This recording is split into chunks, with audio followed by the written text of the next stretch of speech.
সাকিব, বর্তমানে এলাকার পরিস্থিতি এখন কেমন দেখছেন, আর সংঘর্ষে জড়িতদের ধরার বিষয়ে পুলিশ কি বলছে জানাবেন সব মিলিয়ে।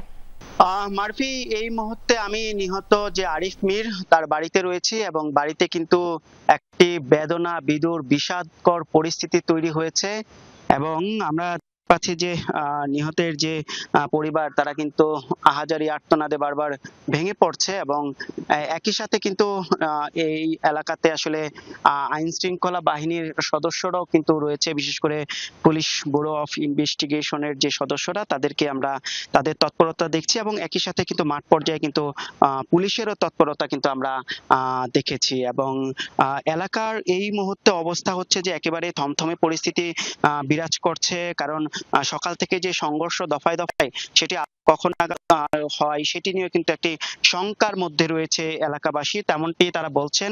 এবং আমরা নিহতের পরিবারের সাথে কথা বলেছিলাম, তারা যেমনটি বলছিলেন যে দীর্ঘদিন ধরে যে আউটের সাথে সংঘর্ষ এবং একটি বিরোধ চলছিল, সেই ঘটনা থেকে কিন্তু আজকে এই এবং একটি আধিপত্য বিরোধ চলছিল, সেই ঘটনা থেকে কিন্তু আজকে এই দেখা যাচ্ছে যে সংঘাত এবং প্রাণহানির ঘটনাটি ঘটেছে এবং সেই ঘটনার পর কিন্তু এলাকায় উত্তপ্ত অবস্থা বিরাজ করছে এবং দফায় দফায় কিন্তু ককটেল বিস্ফোরণের ঘটনা ঘটেছে। সব মিলিয়ে এলাকায় আসলে একটি শঙ্কার পরিস্থিতি তৈরি হয়েছে। আমরা একটু নিহত আরিফ মিরের যে স্ত্রী তার সাথে কথা বলতে চাই।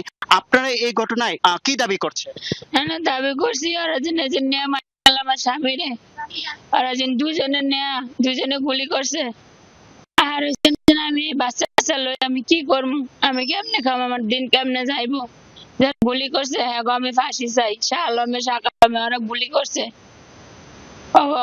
কি আর নিবেন, আর আমি বাচ্চা লই কি করবো, এটা আমার সরকার থেকে কথা বলছিলেন নিহত যে আরিফ মিরের স্ত্রী এবং আমরা দেখতে পাচ্ছি যে আরিফ মিরের যে সন্তান আমেনা এবং আরবি কিন্তু এখানে বসে আছে এবং তাদের কিন্তু ভবিষ্যৎ নিয়ে একটি অনিশ্চয়তা তৈরি হয়েছে এই মুহূর্তে এবং এলাকায় পুলিশ কাজ করতে হবে।